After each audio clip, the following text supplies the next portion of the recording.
ಯಾವುದೇ ಸೆಕ್ಯೂರಿಟಿ ಇಲ್ಲದೆ ರಸ್ತೆ ಮಧ್ಯೆ ಜನಸಾಮಾನ್ಯನಂತೆ ಓಡಾಡ್ತಿರೋ ಈ ನಾಯಕನನ್ನು ನೋಡಿದ್ರೆ ಆಶ್ಚರ್ಯ ಆಗುತ್ತೆ. ಅದರಲ್ಲೂ ಇವರು ನೇಪಾಳದ ಪ್ರಧಾನಿ ಅಂತ ಕೇಳಿದಾಗ ಆಶ್ಚರ್ಯ ಇನ್ನೂ ಹೆಚ್ಚಾಗುತ್ತೆ. ಇವರ ಹೆಸರು ಬಲಾನ್ ಶಾ. ಇವರ ವಯಸ್ಸು ಕೇವಲ 36 ವರ್ಷ. ನಮ್ಮ ಚಂದನ್ ಶೆಟ್ಟಿ ತರ ಸ್ಟೇಜ್ ಮೇಲೆ ಮೈಕ್ ಹಿಡಿದು ರ್ಯಾಪ್ ಸಾಂಗ್ ಆಡೋ ಸಿಂಗರ್. ಇದಲ್ಲದೆ ಇವರು ಎಂಟೆಕ್ ಪದವಿ ಪಡೆದಿರೋ ಒಬ್ಬ ವಿದ್ಯಾವಂತ. ಇಷ್ಟು ಚಿಕ್ಕ ವಯಸ್ಸಲ್ಲಿ ಒಂದು ದೇಶದ ಪ್ರಧಾನಿಯಾಗಿದ್ದಾರೆ. ಭಾರತದ ಬಗ್ಗೆ ಇವರಿಗೆ ಗೌರವ ಇದೆ. ಆದರೆ ನಮ್ಮ ದೇಶ ತೆಗೆದುಕೊಳ್ಳುವ ಕೆಲವು ನಿರ್ಣಯಗಳು ಇವರಿಗೆ ಇಷ್ಟ ಆಗಲ್ಲ. ಒಂದು ಕಾಲದಲ್ಲಿ ನೇಪಾಳದಿಂದ ಸಾವಿರಾರು ಜನರು ನಮ್ಮ ಭಾರತಕ್ಕೆ ಕೂಲಿ ಕೆಲಸಗಳಿಗಾಗಿ, ಗೂರ್ಖಾ ಕೆಲಸಗಳಿಗಾಗಿ ಬರ್ತಿದ್ರು. ಆದರೆ ಈಗ ಕಾಲ ಬದಲಾಗಿದೆ. ಈ ಬಲಾನ್ ಶಾ ಒಂದು ದಿನ ನಮ್ಮ ದೇಶದ ಸಂಸತ್ತಿನಲ್ಲಿ ಅಖಂಡ ಭಾರತದ ಮ್ಯಾಪ್ ನೋಡ್ತಾರೆ. ಅದರಲ್ಲಿ ನೇಪಾಳ ಕೂಡ ಸೇರಿಕೊಂಡಿರುವುದನ್ನು ನೋಡಿದ ಇವರು ಅಖಂಡ ನೇಪಾಳ ಎಂಬ ಮ್ಯಾಪ್ ತಯಾರಿಸಿ ನೇಪಾಳದಲ್ಲಿ ಧರಣಿ ಮಾಡಿಸ್ತಾರೆ. ಪ್ರಭಾಸ್ ಅವರ ಆದಿಪುರುಷ್ ಸಿನಿಮಾದಲ್ಲಿ ಸೀತಾದೇವಿಯನ್ನ ಭಾರತ ಮಾತಾ ಅಂತ ಕರೆದಾಗ ನೇಪಾಳದ ರಾಜಧಾನಿ ಕಠ್ಮಂಡುವಿನಲ್ಲಿ ಹಿಂದಿ ಸಿನಿಮಾಗಳನ್ನ ಬ್ಯಾನ್ ಮಾಡಬೇಕು ಅಂತ ಹೋರಾಟ ಮಾಡ್ತಾರೆ. ಈ ಘಟನೆಯಿಂದ ಭಾರತದ ಬಗ್ಗೆ ಇವರ ಮನೋಭಾವ ಹೇಗಿದೆ ಅಂತ ಅರ್ಥ ಆಗುತ್ತೆ. ಆದರೆ ಇನ್ನೊಂದು ಕಡೆ ಚುನಾವಣಾ ಪ್ರಚಾರದ ಸಮಯದಲ್ಲಿ ಜೈ ಮಾತಾ ಜಾನಕಿ ಅಂತ ಸೀತಾಮಾತೆಯನ್ನ ಉಲ್ಲೇಖ ಮಾಡಿ ತಮ್ಮ ಪ್ರಚಾರ ಶುರು ಮಾಡ್ತಾರೆ. ಇದು ರಾಜಕೀಯದ ಇನ್ನೊಂದು ಮುಖಾನ ಅಂತ ಅನ್ಸುತ್ತೆ. ಇವರು ತಮ್ಮ ವಿದ್ಯಾಭ್ಯಾಸವನ್ನು ನಮ್ಮ ಕರ್ನಾಟಕದ ಬೆಂಗಳೂರಿನಲ್ಲಿ ಮುಗಿಸಿದ್ದಾರೆ. ಇಲ್ಲಿ ಎಂಟೆಕ್ ಪದವಿ ಪಡೆದಿದ್ದಾರೆ. ಅಂದ್ರೆ ಭಾರತ ಇವರ ಜೀವನದ ಒಂದು ಭಾಗವೇ ಆಗಿದೆ. ಹೀಗಿದ್ದಾಗ ನೇಪಾಳದ ಜನರು ಭ್ರಷ್ಟಾಚಾರವನ್ನು ವಿರೋಧ ಮಾಡಿ ಅದರ ವಿರುದ್ಧ ಎದ್ದು ನಿಂತು ತಮ್ಮ ದೇಶದ ಭವಿಷ್ಯವನ್ನು ಈ ಯುವನಾಯಕನ ಕೈಯಲ್ಲಿಟ್ಟಿದ್ದಾರೆ. ಒಂದು ಕಾಲದಲ್ಲಿ ನೇಪಾಳಿಗರು ಕೆಲಸಕ್ಕಾಗಿ ದೇಶ ಬಿಟ್ಟು ಬರುವಂತಿತ್ತು. ಈಗ ಅದೇ ದೇಶದ ಜನರು ಬದಲಾವಣೆಗಾಗಿ ಒಬ್ಬ ಹೊಸ ನಾಯಕನನ್ನು ಆಯ್ಕೆ ಮಾಡಿದ್ದಾರೆ. ಪ್ರಧಾನಿಯಾಗುತ್ತಿದ್ದಂತೆ ಈ ಬಲಾನ್ ಶಾ ತೆಗೆದುಕೊಂಡಿರೋ ನಿರ್ಧಾರಗಳನ್ನು ಕೇಳಿದ್ರೆ ನಿಜವಾಗಿಯೂ ಶಾಕ್ ಆಗುತ್ತೆ. ಅವೇನಂದ್ರೆ 1990ರಿಂದ ರಾಜಕೀಯದಲ್ಲಿದ್ದ ನಾಯಕರ ಅಕ್ರಮ ಆಸ್ತಿಗಳ ಮೇಲೆ ತನಿಖೆ ಮಾಡಲು ಆದೇಶ ಮಾಡ್ತಾರೆ. ಇನ್ನು ರಾಜಕೀಯ ನಾಯಕರಿಗೆ ನೀಡಿದ್ದ ವಿಶೇಷ ಸೌಲಭ್ಯಗಳಾದ ಸೆಕ್ಯೂರಿಟಿಯನ್ನ ಕಡಿಮೆ ಮಾಡ್ತಾರೆ. ಸರ್ಕಾರದಿಂದ ಕೊಡೋ ಕಾರ್ ಸಮೇತ ನಿಲ್ಲಿಸ್ತಾರೆ.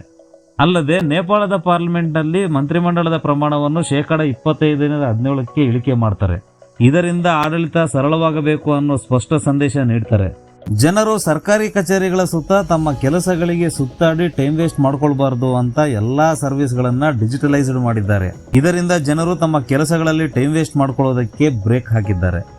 ಇದೇ ವೇಳೆ ಸರ್ಕಾರಿ ನೌಕರರು ಯಾವುದೇ ರಾಜಕೀಯ ಪಕ್ಷಗಳಲ್ಲಿ ಸೇರಿರಬಾರದು, ಹಾಗೇನಾದರೂ ಸೇರಿದ್ದರೆ ತಮ್ಮ ಕೆಲಸ ಕಳೆದುಕೊಳ್ಳಬೇಕಾಗುತ್ತೆ ಅನ್ನೋ ನಿಯಮ ಜಾರಿಗೆ ತರ್ತಾರೆ. ಇದರಿಂದ ಸರ್ಕಾರಿ ಸೇವೆ ಅಂದ್ರೆ ಜನರಿಗೆ ಸಲ್ಲಿಸಬೇಕಾದ ಸೇವೆ, ರಾಜಕೀಯಕ್ಕೆ ಅಲ್ಲ ಅನ್ನೋ ಹಾಗೆ ಮಾಡಿದ್ದಾರೆ. ಮಹಿಳೆಯರಿಗೆ ವಿಶೇಷ ಬ್ಲೂ ಬಸ್ ವ್ಯವಸ್ಥೆ ತಂದು ಅದರಲ್ಲಿ ಮಹಿಳೆಯರು ಮಾತ್ರ ಪ್ರಯಾಣ ಮಾಡುವಂತೆ ಮಾಡಿದ್ರು. ಇದರ ಜೊತೆ ಪಿಂಕ್ ಟಾಯ್ಲೆಟ್ಸ್ ಗಳನ್ನ ನಿರ್ಮಾಣ ಮಾಡಿ ಮಹಿಳೆಯರು ಉಚಿತವಾಗಿ ಬಳಸಿಕೊಳ್ಳುವುದಕ್ಕೆ ಅವಕಾಶ ಮಾಡಿಕೊಟ್ಟಿದ್ದಾರೆ. ಇನ್ನು ಸ್ಕೂಲ್ ಕಾಲೇಜುಗಳಲ್ಲಿ ರಾಜಕೀಯ ಮತ್ತು ವಿದ್ಯಾರ್ಥಿ ಸಂಘಟನೆಗಳನ್ನ ಬ್ಯಾನ್ ಮಾಡಿ ಅದರ ಬದಲು ಸ್ಟೂಡೆಂಟ್ ಕೌನ್ಸಿಲ್ಗಳನ್ನ ಸ್ಥಾಪಿಸಿದ್ದಾರೆ.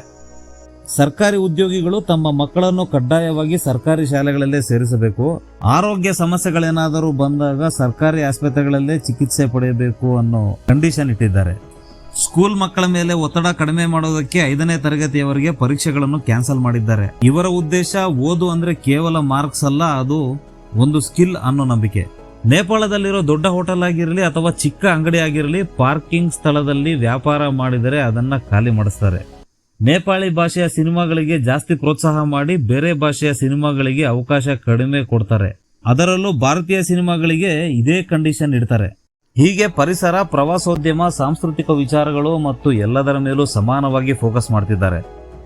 ನೇಪಾಳ ದೇಶವನ್ನು ಕಾಪಾಡೋ ಒಬ್ಬ ಗೂರ್ಖಾ ಸೈನಿಕನಂತೆ ಕೆಲಸ ಮಾಡ್ತಿದ್ದಾರೆ. ಒಟ್ಟಿನಲ್ಲಿ ಇದು ಕೇವಲ ಒಬ್ಬ ವ್ಯಕ್ತಿಯ ಕಥೆ ಅಲ್ಲ, ಇದು ಒಂದು ದೇಶದ ಬದಲಾವಣೆಯ ಕತೆ. ಹೊಸ ಆಲೋಚನೆಗಳು, ಕಠಿಣ ನಿರ್ಧಾರಗಳು ಮತ್ತು ಕಾರ್ಯಗತಗೊಳಿಸುವ ಧೈರ್ಯ ಇದ್ದರೆ ಯಾವುದೇ ದೇಶ ಬೇಕಾದರೂ ಹೊಸ ದಾರಿ ಕಡೆ ಮುಖ ಮಾಡಬಹುದು ಅನ್ನೋದಕ್ಕೆ ಇದು ಒಂದು ಉದಾಹರಣೆ. ನಾವು ಈ ಬದಲಾವಣೆಗಳನ್ನು ಒಪ್ಪಿಕೊಂಡರೂ ಅಥವಾ ವಿರೋಧಿಸಿದರೂ ಇಂತಹ ಬದಲಾವಣೆಗಳ ಬಗ್ಗೆ ಚರ್ಚೆ ಮಾಡಲೇಬೇಕು. ಯಾಕಂದ್ರೆ ಪ್ರಶ್ನೆಗಳು ಹುಟ್ಟಿದಾಗಲೇ ಉತ್ತರಗಳ ಹುಡುಕಾಟ ಆರಂಭವಾಗುತ್ತೆ. ಹಾಗಾದರೆ ಈ ಬಲಾನ್ ಶಾ ನಡೆಯ ಬಗ್ಗೆ ನಿಮ್ಮ ಅಭಿಪ್ರಾಯ ಏನು? ಇಂತಹ ನಿರ್ಧಾರಗಳು ನಮ್ಮ ದೇಶದಲ್ಲಿ ಜಾರಿಗೆ ತರಬಹುದಾ ಅಥವಾ ಇದು ಕೇವಲ ಕಲ್ಪನೆಯ ರೀತಿಯೇ ಉಳಿಯುತ್ತಾ? ನಿಮ್ಮ ಅಭಿಪ್ರಾಯವನ್ನು ಕಾಮೆಂಟ್ನಲ್ಲಿ ತಪ್ಪದೆ ಹಂಚಿಕೊಳ್ಳಿ. ಈ ವಿಡಿಯೋ ನಿಮಗೆ ಇಷ್ಟ ಆದರೆ ಲೈಕ್ ಮಾಡಿ. ಇಂತಹ ಇನ್ನಷ್ಟು ಇಂಟ್ರೆಸ್ಟಿಂಗ್ ವಿಡಿಯೋಗಳಿಗಾಗಿ ನಮ್ಮ ಚಾನಲ್ ಅನ್ನು ಸಬ್ಸ್ಕ್ರೈಬ್ ಮಾಡ್ಕೊಳ್ಳೋದನ್ನ ಮರಿಬೇಡಿ. ಧನ್ಯವಾದಗಳು. ಮತ್ತೆ ಮುಂದಿನ ವಿಡಿಯೋದಲ್ಲಿ ಭೇಟಿಯಾಗೋಣ.